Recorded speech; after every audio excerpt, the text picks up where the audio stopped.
बिस्मिल्लाहिर्रहमानिर्रहीम अस्सलाम वालेकुम वरहमतुल्लाहि वबरकातुहू। दोस्तों, आप मेरा यूट्यूब चैनल पाक न्यूज़ 55 देख रहे हो। मैं अहमद ख़ान। दोस्तों, सोने का वक्त ख़त्म हो गया है, अब निकलने का वक्त है। अब आपने अपना आप दिखाना है। आप तकरीबन 12 करोड़ से ज़्यादा बनते हो। आप इस तरह फिशी की तरह अगर सो गए या डर गए तो फिर आप सारी ज़िंदगी नहीं उठ सकोगे, क्योंकि इस हुकूमत ने अब पक्का प्रोग्राम बना लिया है कि इमरान खान को किसी न किसी तरीके से टारगेट करना है और हर तरीके से ये कोशिश कर रहे हैं कि इमरान खान को फंसाना है। क्योंकि उधर मिलिट्री कोर्ट में भी एक 2-3 जगह पे इमरान खान को नामजद किया गया है और ख़ास करके अभी जो आईजी को हुक्म दिया और आईजी ने आगे से अपने सब पुलिस स्टेशनों को हुक्म दिया है कि जिस जिस जगह भी हंगामे हुए या जो भी हुए हैं उनमें इमरान खान के नाम की FIR का काटो और उसमें इमरान खान को नामजद करो। तो मैं सब अपने पाकिस्तानी दोस्तों से गुजारिश करता हूं कि आप IG के ख़िलाफ़ दरख्वास्तें दें, कोई चीज़ भी निकाल कर। किसी जगह भी आप पुलिस स्टेशन में जाओ 20-20, 25-25, 50-50 होकर और उसके ख़िलाफ़ दरख्वास्तें दो। या फिर अगर ऐसा नहीं कर सकते हो तो पुरअमन रैलियाँ निकालो, क्योंकि डरने का वक्त ख़त्म हो गया है। उसकी वजह यह है कि हमने 9 मई को जिन्होंने कुछ भी नहीं किया वो भी डर गए हैं और जिन्होंने किया है वो तो पता ही है सारी दुनिया को कि किन्होंने किया है। अगर IG के ख़िलाफ़ कार्रवाई नहीं होती तो किसी और के ख़िलाफ़ भी कार्रवाई नहीं होनी चाहिए। ये जो हमारी मिलिट्री यानी कि फ़ौज ने जो कोर कमांडर को या इस तरह के लोगों को उनके ओहदों से हटाया है, ये बिल्कुल गलत है। असल जिम्मेदार तो IG पंजाब है। उसके खिलाफ क्यों नहीं कार्रवाई की गई? उसको क्यों नहीं टारगेट किया गया? उससे इंक्वायरी क्यों नहीं हुई? क्योंकि सारी पुलिस उसके अंडर है। तो पुलिस ने कैसे रास्ता बना के दिया और लोगों को रोका क्यों नहीं? वो तो IG का ही हुक्म चलता है। तो IG के खिलाफ एक कैंपेन चलाओ और वज़ीर आला पंजाब के खिलाफ, क्योंकि वो भी आया तो इलेक्शन करवाने के लिए है, लेकिन इलेक्शन के अलावा सारे काम कर रहा है। उसके ख़िलाफ़ भी और IG के ख़िलाफ़ भी। तो तब जाके ये, क्योंकि देखिए अभी हर चीज़ में ये इमरान खान को टारगेट कर रहे हैं। इमरान खान किस लिए लड़ रहा है? इमरान खान को क्या परेशानी है जो लड़ रहा है? इतनी मुश्किलात वो झेल रहा है, यानी कि हर तरीका, हर जुल्म देखो उसको दिन में 15-15 जगह पे पेश होना पड़ता है। क्यों? क्या वजह है? क्या उसको कोई बहुत बड़े फ़ायदे की लालच है, या ये पावर जो वज़ीर आज़म की कुर्सी है इसकी लालच है? क्या इसके अलावा उसको दुनिया नहीं जानती? वो हमारे बच्चों के लिए, हमारे बच्चों के मुस्तकबिल के लिए सब कुछ कर रहा है। अगर आज आप अगर खामोश रहे या इसी तरह डर कर लेटे रहे, नहीं बोले, तो आने वाले 100 साल भी आप इसी तरह दबे रहोगे और यही 2-3 ख़ानदान आपके ऊपर हुकूमत करते रहेंगे। क्योंकि इन्होंने पक्का एक प्रोग्राम बनाया है इलेक्शन में भी इमरान खान को ना आने देना, यानी कि हर तरीके से उसको ख़त्म करने का।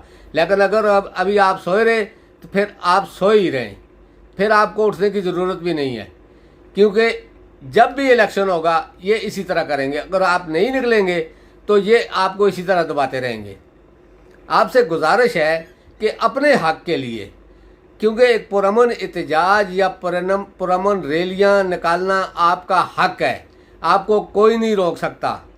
आप ये डर अपने दिल से निकालें और पुरअमन तरीके से एहतजाज करें, अपनी आवाज़ कलम बंद करवाएं, अपनी आवाज़ हर जगह पे यानी कि दिखाएं। TV चैनल वाले तो नहीं दिखाएंगे, क्योंकि वो तो आपको पता ही है सारी बात। कुछ TV चैनल तो को छोड़ के बाकी तो सारे बका हुए हैं और बिके हुए हैं, क्योंकि वो भी असल में उनका भी कसूर नहीं है। बहुत सारे एंकर भी डरते हैं, तो इसलिए TV चैनलों को तो छोड़ो, अपने अपने सोशल मीडिया पे शेयर करो, जिधर भी आप एहतजाज करो। सब पाकिस्तान में, पूरे पाकिस्तान में आप 12-15 करोड़ से ज़्यादा हो जो तहरीक इंसाफ का सपोर्टर है या इमरान खान का सपोर्टर है, क्योंकि इस वक्त 85 से 90% से ऊपर चला गया इमरान खान की जो इस वक्त जो फॉलोइंग है। तो आपको चाहिए कि आप इस तरह मत डरें। 25 करोड़ का मुल्क है, कुछ लोगों से आप डर रहे हो, चंद लोगों से। अगर आप गलत काम नहीं करते हो तो आप डरते क्यों हो?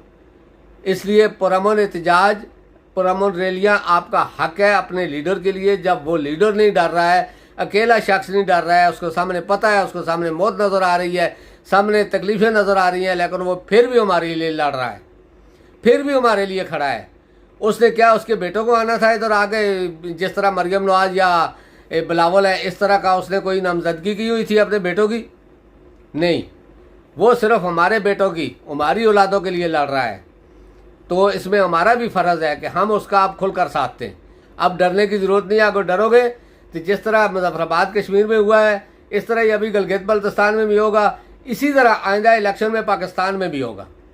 फिर आप देखते रहोगे 50, 60, 100 साल, कोई पता नहीं किसकी ज़िंदगी है, कोई लीडर आता है नहीं आता है, लीडर बड़े अरसे के बाद कोई पैदा होता है, कायद बड़े अरसे के बाद एक पैदा होता है, जिस तरह इमरान खान यानी कि 75 सालों के बाद एक लीडर आया, इस तरह ही दूसरे लीडर भी जो कायद होता है वो ऐसे नवाज शरीफ या शहबाज शरीफ या बिलावल या मरियम या जरदारी या फजल रहमान जैसे तो डेली गटरों में पैदा होते हैं, लेकिन इमरान खान जैसा लीडर दुनिया में बहुत कम और एक बार आता है।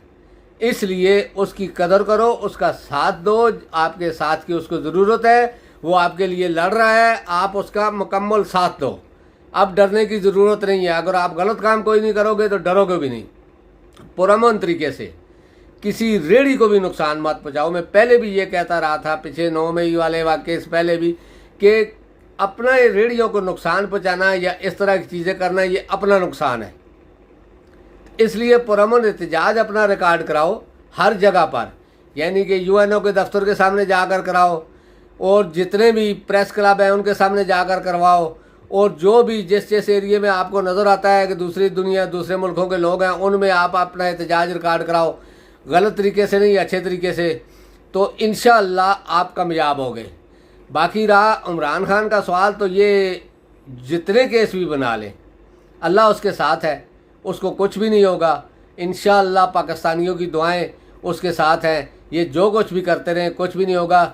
और इसके बाद ये खबर है कि गिलगित बल्तिस्तान की एक अदालत ने अभी कैजुअल एक ऐलान किया है कि 12 तारीख को, यानी कि 11 को या 12 को इलेक्शन होने हैं कश्मीर में। अब देखते हैं कि वो भी कश्मीर वाला ही होगा, गिलगित बल्तिस्तान में जो इलेक्शन होने हैं, क्योंकि दूसरी साइड में 5 आदमी हैं, 6 आदमी हैं, और एक साइड में 22 आदमी हैं। अब देखते हैं कि ये रजीम चेंज कैसे होता है, क्योंकि अगर ये रजीम चेंज हो गया तो फिर आप समझ जाना कि पाकिस्तान का अल्लाह हाफ़िज़ है। क्योंकि अगर यही तरीक़ाकार इस्तेमाल किया गया ताकत के बलबूते पर अवाम को दबाकर, क्योंकि गिलगित बल्तिस्तान में भी तो लोगों ने वोट दे के अपने लोग आगे लाए हैं, अब उन लोगों को आप ख़रीद कर या प्रेशर डालकर या उनका कोई ऐसा गलत काम जो उन्होंने किया हुआ है उसको, या फिर ज़बरदस्ती या डरा कर आप एक इलाका हुकूमत बनाते हो तरीके इंसाफ के लोगों के अलावा, तो फिर लोगों के दिलों में अपने लिए मोहब्बत नहीं पैदा कर रहे हो, नफ़रत पैदा कर रहे हो। क्योंकि गिलगित बल्तिस्तान बहुत एहसास इलाका है। तो गिलगित बल्तिस्तान के लोगों से भी मेरी गुजारिश है कि पुरअमन तरीके से एक एहतजाज करें, अपना एहतजाज रिकॉर्ड करवाएं कि हमें स्वायत्त तरीके इंसाफ की हुकूमत की और कोई मंजूर नहीं है।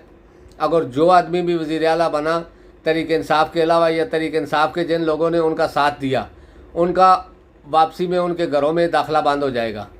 क्योंकि ये आपके वोट का तकद्दस पामाल हो रहा है, आपने वोट दिया है, आप उस एरिए के रहायशी हो, आपका इस वक्त एक हिस्सा है उस हुकूमत में। अगर आप भी सोए रहे तो फिर समझो कि आप सारी ज़िंदगी पाकिस्तानियों की तरह सोए रहोगे, क्योंकि पाकिस्तानी तो अभी उठने का नाम नहीं ले रहे, इतने डर गए हैं। तो दोस्तों अब मैं आता हूँ, एक वज़ीर है वो एक नया शहबाज शरीफ आया है पंजाब में, निगरान वज़ीर एक नया शहबाज शरीफ आया है। यानी कि जिस तरह वो भी बारिश का इंतज़ार करता रहता था तो पीले बूट और पीली डांगरी पहन कर बाहर पानी में चला जाता था, तो सारा मीडिया उसको बोलता था कि बहुत ही एक्टिव वज़ीर आज़म है, हर जगह पहुंचा हुआ आता है। ऐसा ही एक अभी नया वज़ीर आया है, उसका नाम है वहाब रियाज। उसने भी आजकल यही काम पकड़ा हुआ है, यानी कि वो भी अब पानी में उसका क्या काम है, लेकिन वो पानी में जाता है मछलियाँ देखने के लिए। तो दोस्तों अब तक के लिए इतना ही। इंशाल्लाह नेक्स्ट व्लॉग में आपसे मुलाकात होगी। अल्लाह पाक आप सबको अपने हिफ्ज़-ओ-अमान में रखे। अल्लाह हाफ़िज़। अस्सलामु अलैकुम व रहमतुल्लाहि व बरकातहू।